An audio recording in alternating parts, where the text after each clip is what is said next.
धर्म प्रेमी बंधुओं, आप सभी को जय जिनेंद्र। मेरे इस चैनल में आपका स्वागत है। मेरे इस चैनल में जैन धर्म के ग्रंथ ज्ञानार्णव का स्वाध्याय चल रहा है और उसके अंतर्गत 12 भावना का स्वाध्याय चल रहा है। और 12 भावना के अंतर्गत आज हम स्वाध्याय आरंभ करेंगे निर्जरा भावना का। स्वाध्याय आरंभ करने से पहले हम मंगलाचरण करते हैं।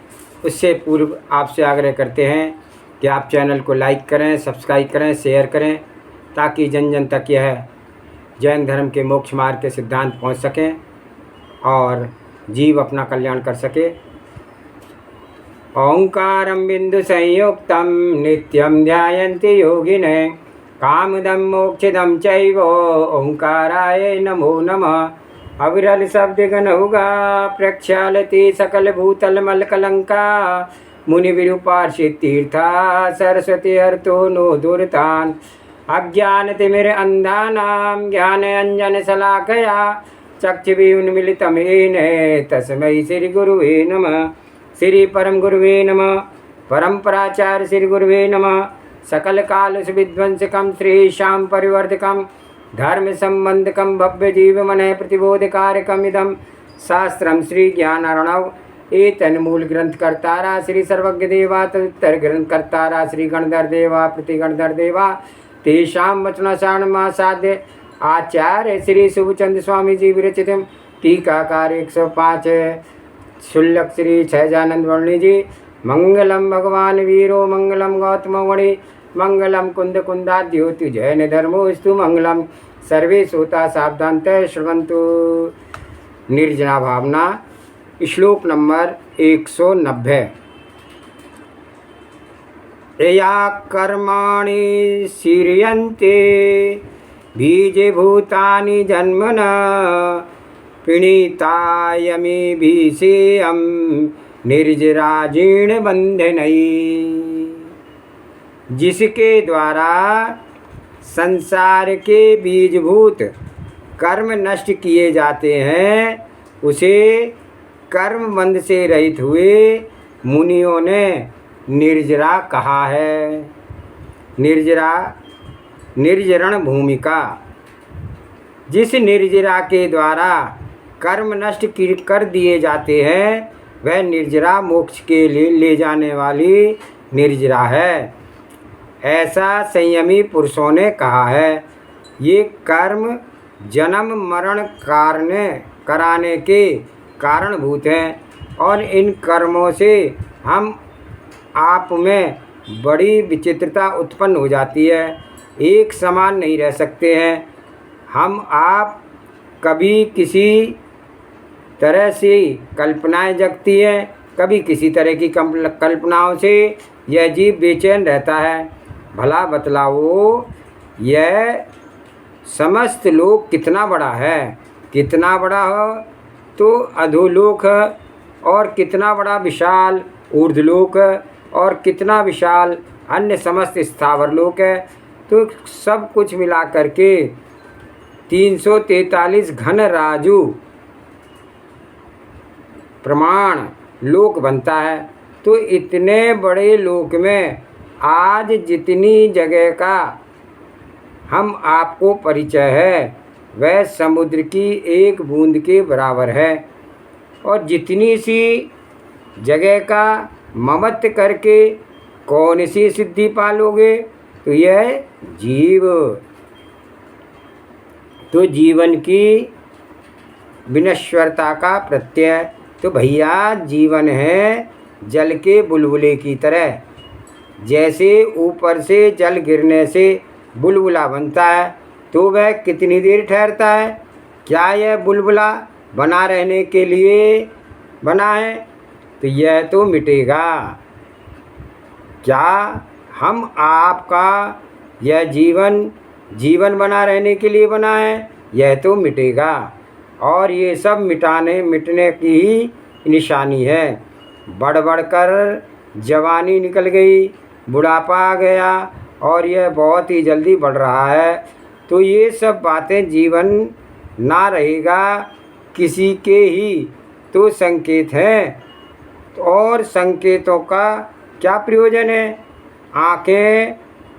आँखों देखते ही रहते हैं, कितने ही लोग मरते हैं, पर फिर भी इन मरने वालों को देख करके भी समझ नहीं आ पाती कि यह कितने खेद की बात है। तद्भव मरण के अवबोध का दृष्टिकोण। कोई शराब पीने वाला व्यक्ति शराब बेचने वाले की दुकान पर जाए और वह दुकानदार से कहे, देखो मुझे बहुत बढ़िया शराब देना।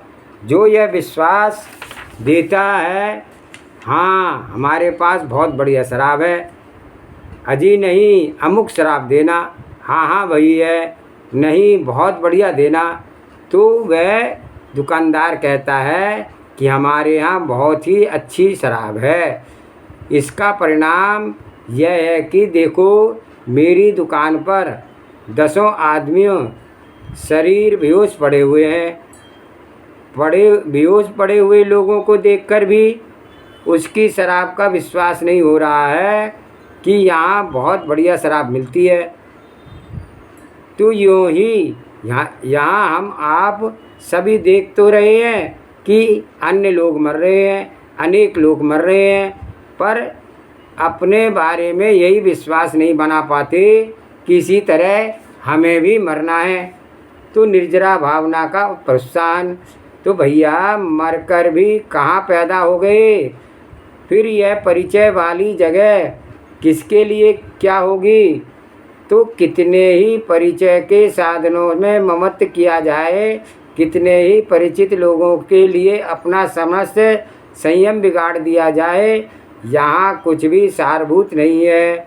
इस जीव पर कर्मों का भार लदा है और यही तो बड़ी विपदा है। तो उस विपदा को दूर करने का यत्न करना है। यह समस्त कर्मों का जन्म मरण आदि कारणभूत है और इन कर्मों के संयमी पुरुष ही दूर किया करते हैं, जिनके बंधन गल गए हैं, जिनके कर्मों की निर्जरा चल रही है। जैसे ऋषि संतों ने यह रहस्य बताया कि शुद्ध तत्व का आदर करें और निज शुद्ध ज्ञान रूप में निज ज्ञान को मगन करें, तो यह निर्जरा तत्व प्रकट होगा और निर्जरा से ही यह जीव हल्का होगा और भार रहित बनेगा और सर्व कर्मों से मुक्त होकर के फिर अपने ऊर्ध्वगमन स्वभाव के कारण लोक के शिखर भाग पर जा विराजेगा। श्लोक नंबर 191। सकामा कामा भेदेन विकल्प द्वे मश्युनते निर्जरा कर्म जाने का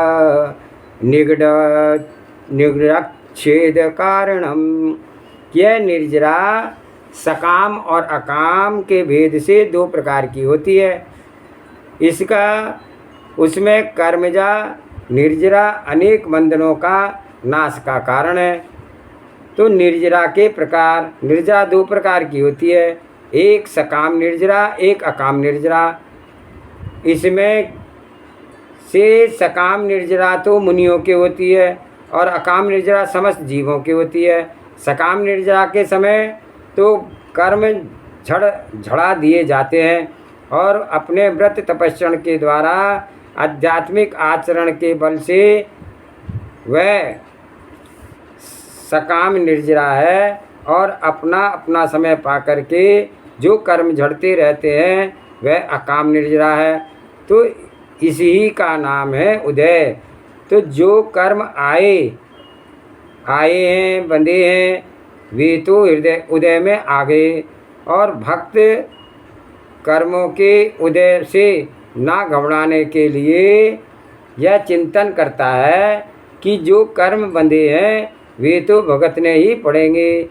आए हैं कर्मों और उनके उदय में मिली है विपदा, तो घबराएं तो भी हम छूट नहीं सकते विपदा से, और ना घबराएं तो भी वह परिणति रूप विपदा से छूट नहीं सकते। तो जैसा वर्तमान में उदय है वह मिल रहा है, लेकिन धैर्य आदि होगा तो वह विपदा कम हो जाएगी और आगे विपदा से छुटकारा भी हो जाएगा। तो धैर्य ना होगा तो वह विपदा कई गुणित हो जाएगी और आगे भी इसी ऐसी विपदाएं आती रहेंगी, इसका विनिश्चय हो जाएगा। तो हम विपदाओं से घबराएं नहीं, विपदाओं की कल्पना और सहिति। भैया विपदाएं हैं ही क्या, कल्पनाओं से मान लिया। मान लो वैभव कम हो गया, आत्मा पर क्या विपदा आई। मान लो मरण हो गया, इस देह से छूटकर इस आत्मा को जाना पड़ा, तो इस आत्मा पर क्या विपदा आई। यदि यह आत्मा अपने स्वरूप सा भान बनाए हुए रहे, अपने ज्ञान में अपनी यह ज्ञान रूप स्वाधन आनंद स्वरूप बनाए रहे, तो इसका तो कहीं भी विपदा नहीं है। यहाँ ना रहे, दूसरी जगह चले जाए, क्या हो गया। तो इस पर कुछ विपदा नहीं, विपदा तो कल्पनाएं करती हैं और मोह से विपदा बना डालते हैं। सर्व संकट के मिटने का यही मूल उपाय है कि हम अपना शुद्ध ज्ञान बनाएं और अपने आत्मा के इस सहज सत्य स्वरूप ही रूप को अपनी प्रीति करते रहें। तो मैं सबसे निराला केवल ज्ञान स्वरूप हूँ और इस प्रकार अपने ज्ञान स्वरूप का अनुभव करें तो सर्व संकट स्वयमेव समाप्त हो जाएंगे। श्लोक नंबर 192। पाक स्वयमुपापाय पाप स्वयमुपायाच शैत फलानां तरोर्था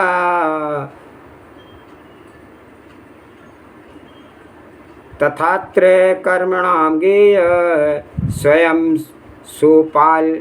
सोपाय लक्षण। कि जिस प्रकार यहाँ वृक्ष के फल का परिणाम परिपक्व स्वयं ही होता है और उपाय से कच्चे तोड़ करके उन्हें पाल में देने से भी होता है, उसी प्रकार कर्मों का परिपाक भी स्वयं ही है और उपाय स्वरूप सबकी शक्ति के होने से भी समझना चाहिए। द्विविध निर्जरा, कर्मों की निर्जरा दो प्रकार की होती है, एक तो स्वयं निर्जरा, दूसरी सोपायन निर्जरा। तो जैसे आम आदि फल दो तरह से पका करते हैं, एक तो स्वयं अपना समय आने पर डाल पर पक जाए और एक कच्चे फलों को तोड़ करके भूसिया पत्तों में दबाया कर पकाया जाता है। जो इस अपने समय में खुद पक जाते हैं उन्हें कहते हैं स्वयं पाक, और जो भूस में आदि में पकाए दबाने से पकाए जाते हैं उन्हें कहते हैं सोपाय पाक।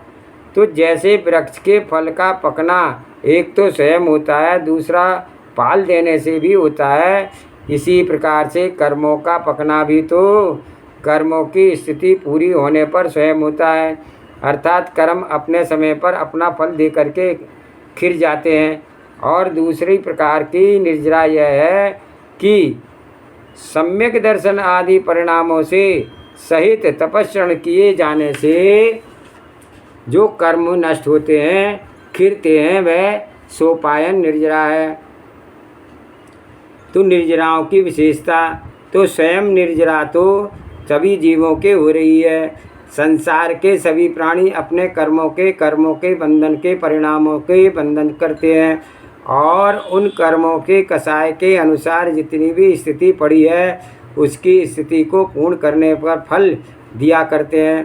तो ऐसे तो सभी जीवों के संसारियों के लग रहा है, उसका उदय कहते हैं। तो इसे स्वयं पाक स्वयं रूप निर्जरा से जीव का हित नहीं है, वह तो फसाव का कारण है। इसका फल होगा कि उस काल में अनेक नवीन कर्मों को और बन जाते हैं और उससे आत्मा की कुछ सिद्धि नहीं होती है, किंतु तपस्चरण, ज्ञान दृष्टि, तत्व स्मरण, आत्मगनता आदि उपायों से जो कुछ काल आगे उदय में आने वाले थे उन कर्मों की स्थिति खंडन करके अभी ही एकदम खिरा दें चाहे उनका कुछ फल मिले कर खिरे, चाहे कुछ भी फल मिले बिना खिरे, तो यह सोपायन निर्जरा कहलाती है। तो इस सोपायन निर्जरा से मोक्ष प्रकट होता है। कर्म विधारणे की शक्यता, तो एक ऐसे कहने की रूढ़ी है कि जो कर्म बंधे हैं उन्हें तो भोगना ही पड़ेगा, पर बात पूरे नियम से यह नहीं है कि जो कर्म बंधे उन्हें भोगना ही पड़ेगा, प्राय उनके भोगने ही पड़ता है। पर कोई ज्ञानी संत पुरुष तपस्चरण संयम सम्यक्त अनंत अंतर्मरण स्मरण के प्रसाद से कर्मों का बिना फल दिए भी खिला सकते हैं। कोई नियम नहीं, लेकिन उनको कर्म भोगने ही पड़ते हैं, ऐसा जीव का अनंतानंत है। तो उन अनंतानंत जीवों में से यदि 10-5 जीव ऐसे निकल गए जो सम्यक संयम तपस्चरण आदि के प्रभाव से कर्मों को नष्ट कर दें, बिना फल दिए खिला दें, तो वे इतनी गिनती है। तो इस कारण से यह कहा जाता है कि जिसने तो कर्म बांधे हैं उसके भी कर्म भोगने ही पड़ेंगे। पर यह नियम की बात नहीं है। सम्यक में चारित्र में ऐसा प्रताप है कि इन कर्मों को बिना फल भोगे ही खिलाया जा सकता है। तो इस प्रकार जो कर्म खिरा करते हैं उस निर्जरा का नाम सोपायन निर्जरा है। सोपाय निर्जरा है।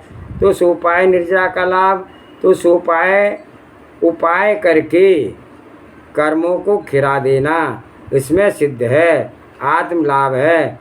किंतु जो स्वयं पाक है, समय आने पर झड़ गया, फल दे करके खिर गया, ऐसी स्वयं पाक निर्जरा है। आत्मा को सिद्धि नहीं होती है। 12 भावनाओं में यह निर्जरा भावना का प्रकरण स्वयं पाक निर्जरा से क्या लाभ है, उसमें तो सभी जीव बंधे हुए हैं, पर सोपाय निर्जरा का स्वरूप साधन यत्न सोचा जाए तो इससे निर्जरा से लाभ होता है।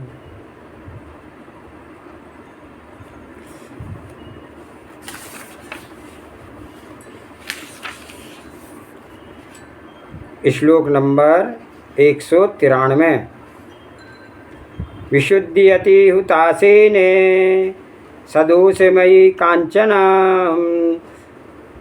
यद्युत्थैव जीवेयं तप्यमाना तपोस्गिना, कि जिस प्रकार अग्नि के संयोग से दोषयुक्त कीट व कालिमा से सहित भी स्वर्ण शुद्ध निर्दोष हो जाता है, उसी प्रकार से यह संसारी जीव भी तप रूपी अग्नि के संतप्त होकर के शुद्ध हो जाता है, कर्ममल से रहित होता हुआ मुक्ति को प्राप्त करता है। तो विशुद्धि का उपाय, जैसे मल सहित सोना, किट्ट कालिमा के भरा हुआ सोना अग्नि में तपाने से शुद्ध हो जाता है, दोष रहित निर्मल हो जाता है, इसी प्रकार से कर्मों से दोषों से रहित यह जीव कर्म रूपी तप तपाने से विशुद्ध और निर्दोष हो जाता है। तपस्चरण का और संयम का बहुत महत्व है। प्राय आजकल के मनुष्यों ने संयम तपस्चरण कष्ट संयुक्ता इनकी तिलांजलि कर दे रखी है, पर यह लाभकारी प्रथा नहीं है। धनोपार्जन के लिए तो इतने ही कष्ट सह लें, वहाँ कुछ नहीं विचार नहीं करते, किंतु किसी धर्म लाभ के लिए, ज्ञानार्जन के लिए या किसी धर्म प्रसंग में कुछ समय लगाना पड़े, तो कुछ त्याग करना पड़े, तो उसके लिए यह प्रमाद आता है, कष्ट नहीं सहा जाता। तो धर्म हेतु कष्ट सहनशीलता में लाभ। तो भैया धर्म हेतु कोई कष्ट ना सहे तो जितना कष्ट सह लेना चाहिए था तो उससे कई गुना कष्ट उसे सहना पड़ेगा। जैसे उदाहरण ही ले लो कि 18 दिन में एक आसन करें,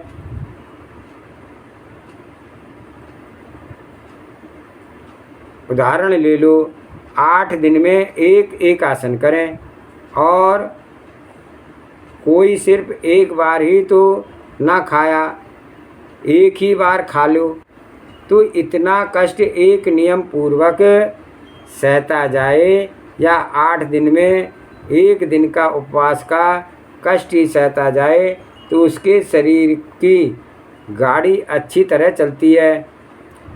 ना सही कष्ट तो वर्ष भर में 1 महीना लगातार बीमार हो जाए तो हिसाब लगा लो कि बराबर कष्ट पड़ गया या नहीं, अथवा उससे कई गुना कष्ट हो गया या नहीं।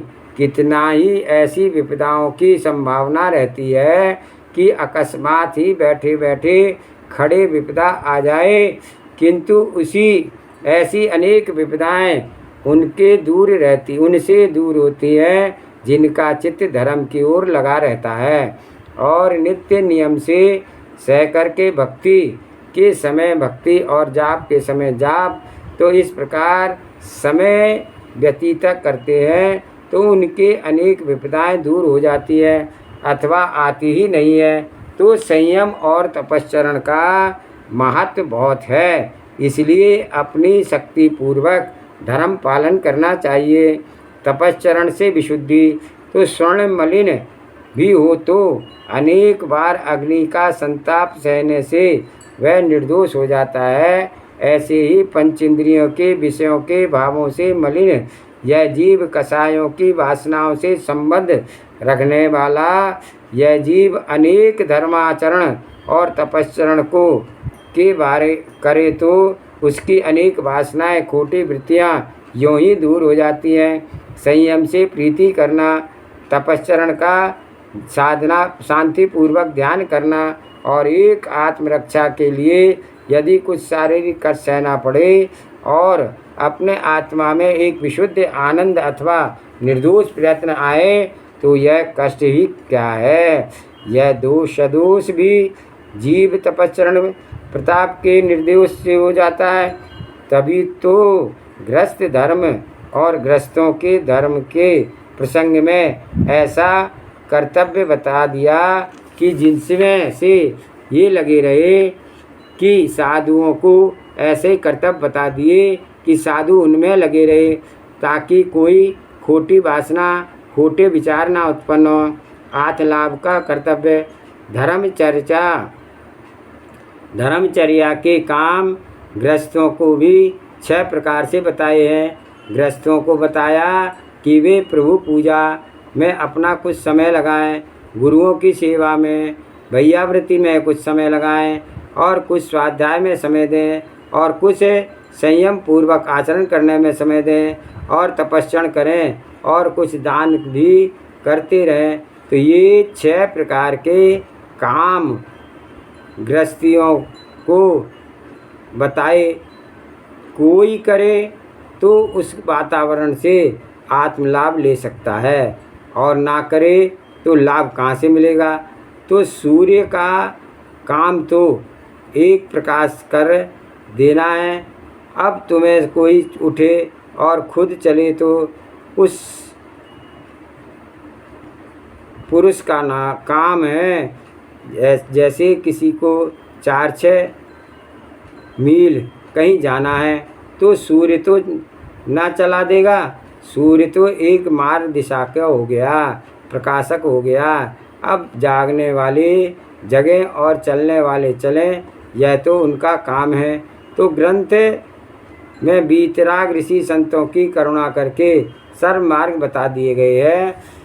जब इस पर चलना उस चलने वाले का काम है तो इतनी बात अवश्य निर्णय में रखनी चाहिए कि शरीर को सुखिया बना करके रखने में लाभ नहीं है तो रंच में भी रंच नहीं है, हानियाँ अनेक हैं।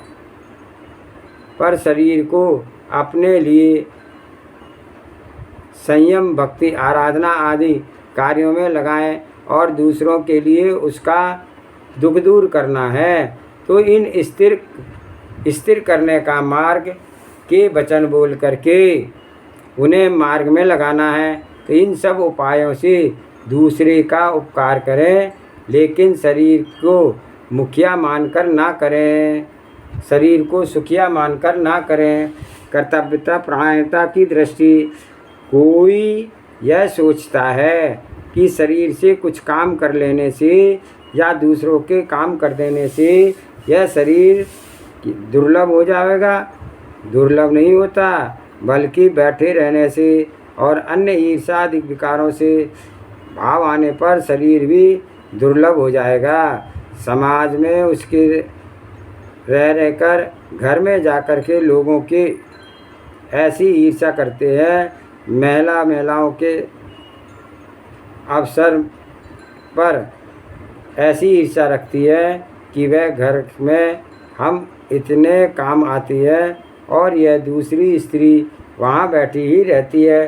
तो अरे बैठी रहने वाली महिला ने कितना बल बा लिया कि कितना फल ले लिया, और सकाम करने वाली महिला की क्या हानि हो गई। तो बल्कि बैठी रहने वाली महिला ने व्यर्थ में संयम खोया। यही कर्म बंधन की बात। सो यह तो अपने भावों के अनुसार चल रहा है। कोई सेठ ऐसा नहीं है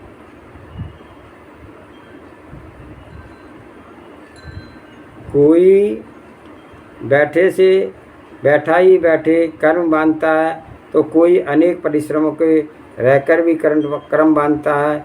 और जो जीव संसार के आचरण में अपने को नष्ट करने वाले उत्साह वाले चाहिए।